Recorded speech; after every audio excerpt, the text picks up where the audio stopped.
Britannia. Shitania. An island, ill-visited by the sun and haunted by rain. Neptune's piss pot.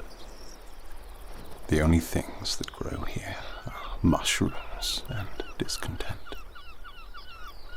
Following my victory over the Teutonic tribes, I pushed our company westward across the small sea, smashing into the chalk and white cliffsides of Dubris.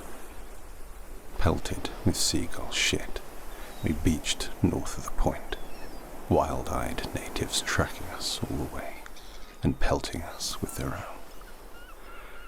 I miss my home. I miss my family. I miss Rome.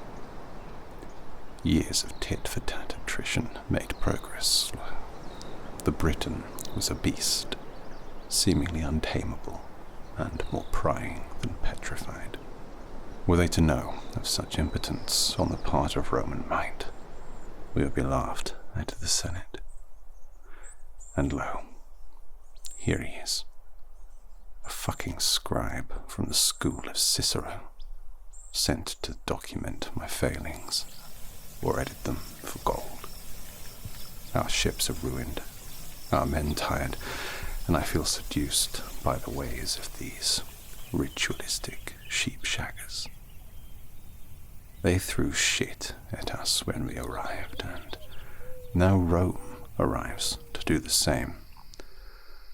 Apoplectic and dog-tired, I'll kick this cur to the carpet if he pushes me too far. Salve Centurion, and former Legate Celestis Obitus, it is I, Gaius Celestius Crispus Nathanius. Legate Celestis Obitus, you are looking a bit unwell. Seasick, perhaps. Your battle with the Teutonic tribes may have worn you out a bit. Worn me out. Scribe. Gaius Celestius Crispus Nathanius. Worn me out.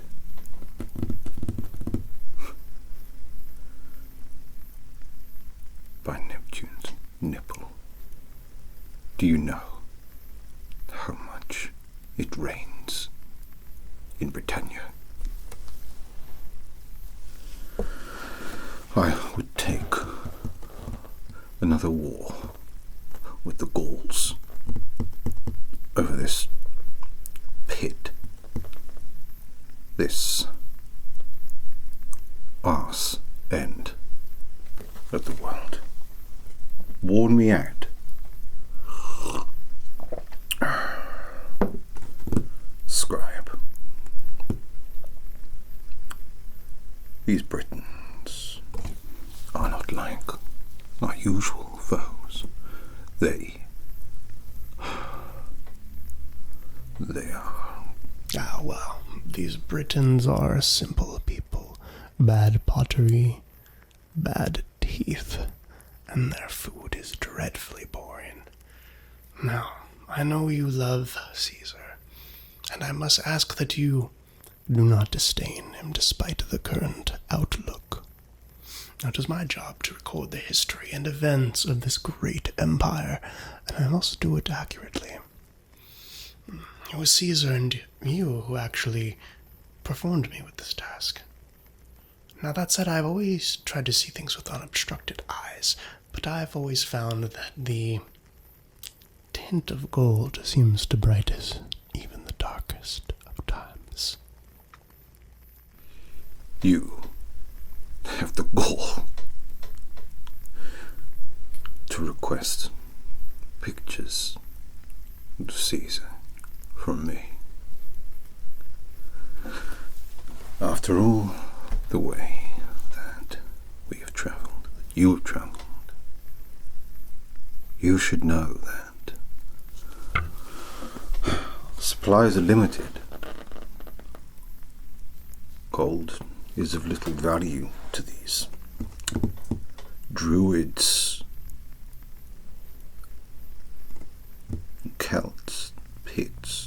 whatever they call themselves. Our gold is empty. Ah, dear Legate Celestis Obitus, I believe it was you who said, as I quote, "There is no way we will falter. There is no way we will lose." End quote. And to add insult to injury, use the term Augustus to describe our great leader, Julius Caesar. That's the play name of your great nephew Octavian, if I'm not mistaken. And as a historian, I must protest your lack of proper title. And perhaps some more utterances that we shall push forward to go home to Rome, said Legate Celestis Obitus. And they say to me, everything you say is so unbearably boring. By Hercules, that it's murder by monotony. Or lassitudinem Hercule verba tua mihi adunt enicas. But I was born in Rome, and I know well how these defeats, or could we say victories, will play out with the Senate. As far as your victory over the Teutons, I consider it to be a great victory for the Empire. In fact, I've created a map, which I think we could take a look at for the greatness of the Empire. I believe it to be quite accurate, based on the information gathered from the various barbary tribes. But, of course, despite victory or defeat, the news might take a while to get there. So perhaps you could convince me otherwise. But I must say this reminds me of the destruction of the Macedonians at the Battle of Pindad 148 BC. And then there was 2 years later at the Achaean Wars, where we would destroy their land in the Battle of Corinth. For me, the strategy seems simple if you are to look at history. One must simply wait patiently to strike.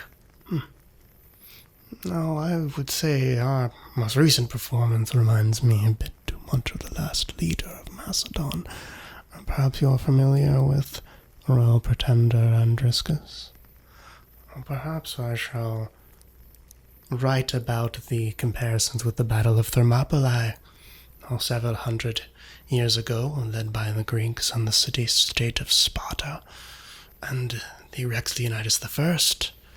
Now, I know you may not appreciate the Greeks, but I myself always fancied a read of Aristotle or Plato. I find that they have much wisdom to share with the masses. Many Romans find them petty and ignorant, but I believe they have much wisdom. Was it just about 30 years ago that the great Lucius Cornelius Sulla defeated the Greeks with no problems? Now, of course, our society is the greatest of societies, and of course we could finish the job with the Greeks. There's a rock promontory over in the Ionian Sea that I found near Actium in Greece. I think it could be explored further for future invasions and excursions. Now, I prepared a strategic map that I'd like to show you that, with the right kind of invasion force, historically speaking, the scrolls will show that it would be possible to create such a wonderful empire. Now, Lerne, as I like to call it, or Hibernia, is my preferred term, it will be much more difficult undertaking, unfortunately. I believe this island of Britannia has been well known to put up quite a resistance. The Greeks knew it as Albion, but I believe Britannia is the name given by the Gauls. Now, I know you might be a bit down but with the right maneuvers, utilizing history, we can control the future and take valuable silver, iron, and perhaps tin from these lands. Now, as I have heard Caesar, the great Magnus Caesar, say, these are the Gallic Wars, and if I'm not mistaken, we must be in the 4th year of these undertakings. But, to be honest, it's been quite difficult to understand the language of these Britons. Common Britannic is not easy on the ears, and they speak so loudly, of course. Now, all is not lost. In fact, as I recall, Britannia is a place of mystery where the spirits perhaps dwell, and there were those who did not believe such a place even existed to begin with, but by Jupiter's cock, you proved them wrong. As you know, these barbarous Britons had always been helping our enemies, the Gauls. They had sent secret messages back and forth. I've done research on this subject using Greek. They sent secret messages. Now, I believe there is a cultural link between these Celtae in the Gallic region and the Britain people. Now, in my opinion, they're all just a bunch of long hairs. A bunch of long hairs, Scribe. I'm sure that you have not failed to notice in your rather perspicacious way that I appear to have gone a little native.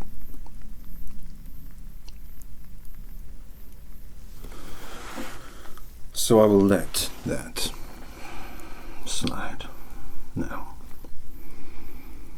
Yes, 30 years ago, the Greeks were crushed by Lucius Cornelius Sulla.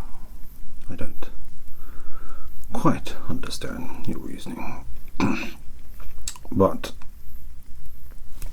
I take on board what you are saying.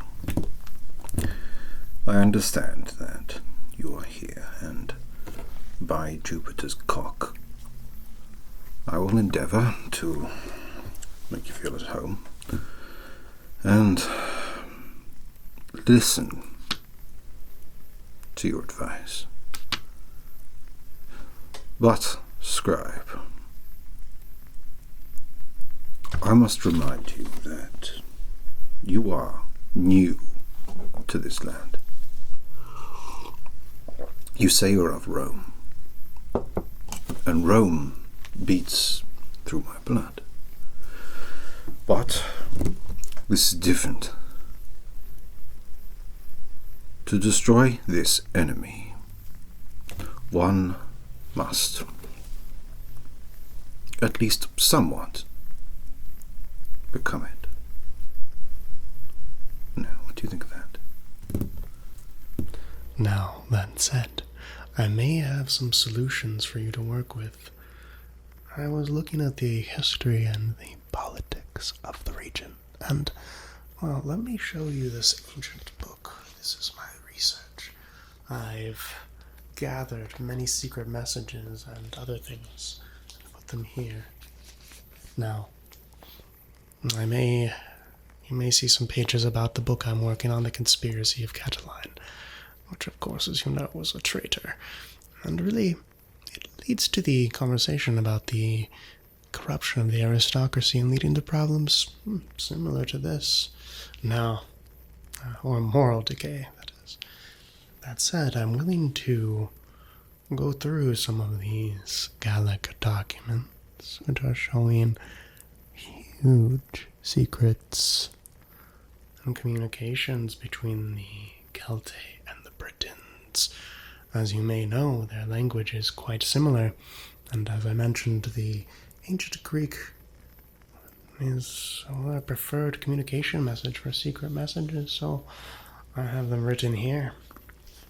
Now, I'm going to share these with you, but of course, I'm going to need some coin in hand to get Celestis Obitus. Fucking coin. Scribe. Coin. Let me see these documents.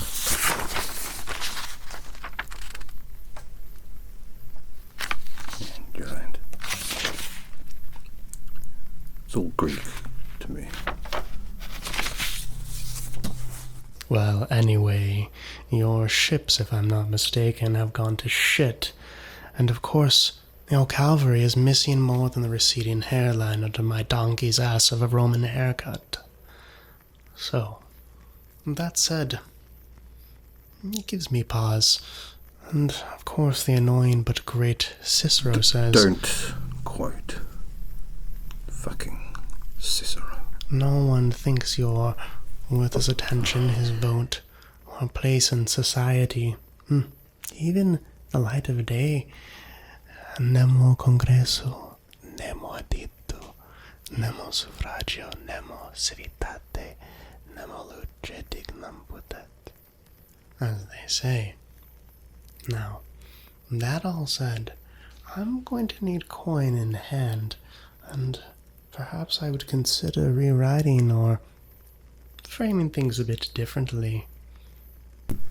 Gaius Celestius Crispus Nathanius, you bring truth to the rumor that scribes are nothing more than merchants who barter knowledge instead of goods.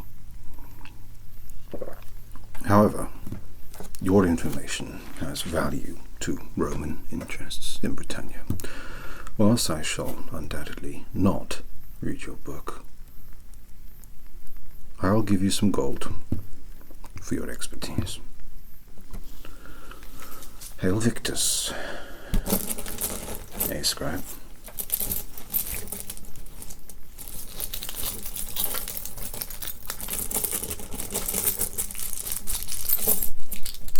Oh. Celestis.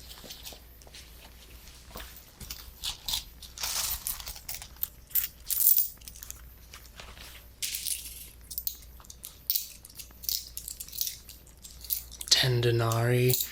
Do I look like I'm a cheap historian, Legate Celestis? You can take your money, or at least 10 times the sum.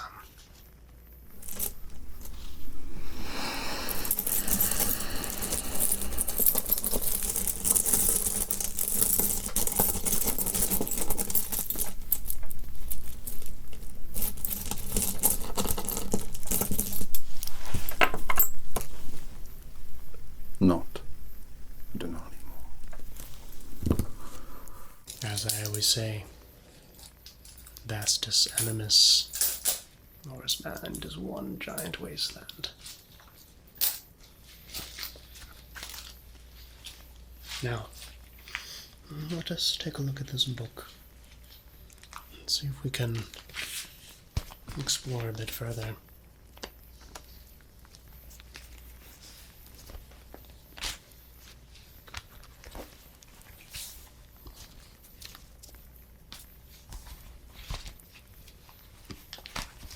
And as you can see, this is quite complicated. And let's go ahead and take a seat over at your table and your work desk to see if we can't translate this a bit further. Come with me. So let's take a look at this book and map of the Roman Empire, what it could become in the future. You can see this book has been through quite a bit, but I have the key to the secrets of many, many mysteries here. And here is our map. Let's go ahead and take a little bit of a closer look here and see what we can learn. So to begin with, let's go and take a look at this scroll here of the map of the Roman Empire, which, with proper management, I believe we would be able to achieve.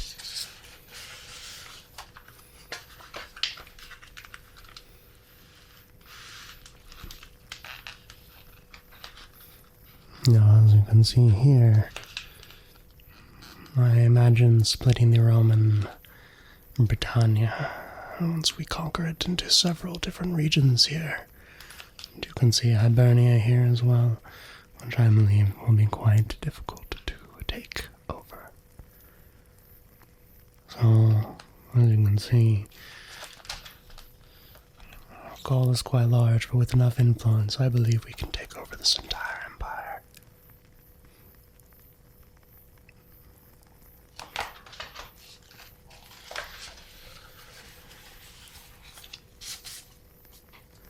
Now let us take a look at this ancient book, of which I have found the answer to many mysteries.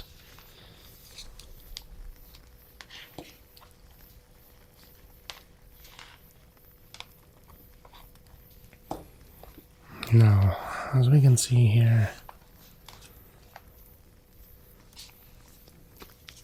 many of these documents are in Latin and some are in ancient Greek. The Gaulish people use ancient Greek to send their secret messages. Let's go ahead and see if we cannot find something here which will be of use for you. I've seen a bit of damage in the field, unfortunately.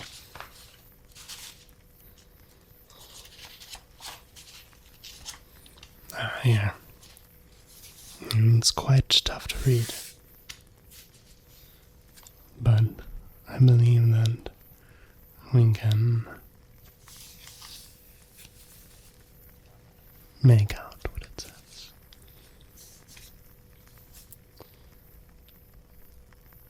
We couldn't dock their ships because of some fucking cliffs. Not to mention the barbarous warriors lined with arrows, making the landing impossible. I moved the forces up north to a beachhead close by, and the master plan included a landing at low tide, forcing the ships to anchor up to 600 feet offshore.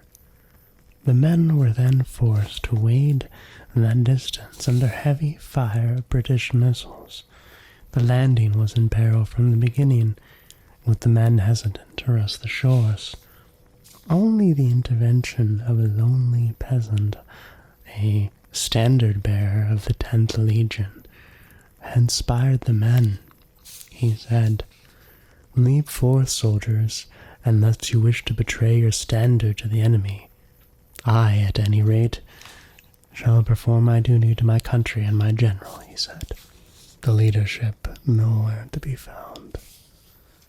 Well, I have a document that I believe describes one of these encounters a bit further.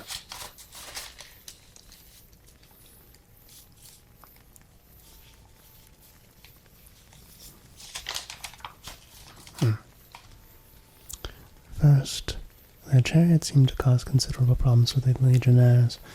They drive all directions, fucking hurling javelins. When they have worked their way in between the troops, they leap down from the chariots and fight on foot. Meanwhile, their charioteers retire gradually from the battle and place chariots in such a fashion that if the warriors are hard pressed by the enemy, they have ready means of retreat to their own side. Now, to add insult to injury... Pleb. Excuse me, what was that? Well, to add insult to injury, and it says here, a little bit further on, if I'm not mistaken. Oh yes, here it is.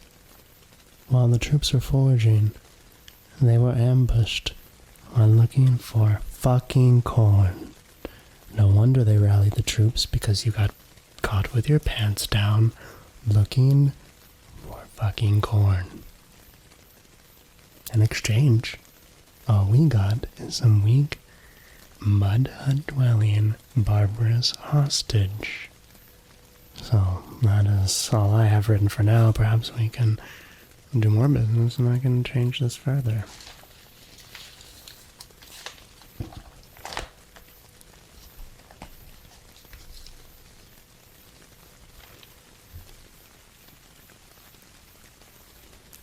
Well, former Legate Celestus Opetus, I must take my adieu, and perhaps we can discuss this further another time. Maybe in a year's time, the Britons will be more ready for the creation of the great Roman society.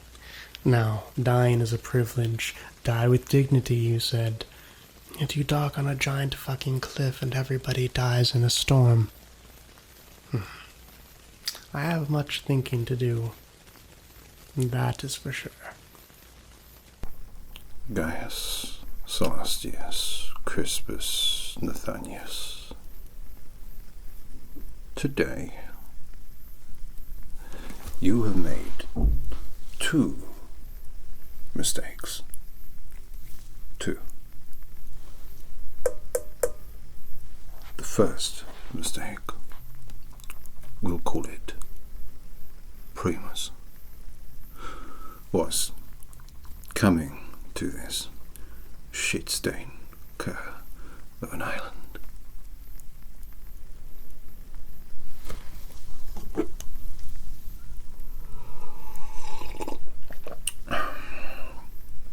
The second mistake was assuming that you know anything at all about this shit-stained cur of an island. From the wall of rock where we crashed and burned, to the chariots burning across the land, to mud huts and trees, and people who worship shit, to mushroom heads, goats, and sheep who are wives to men.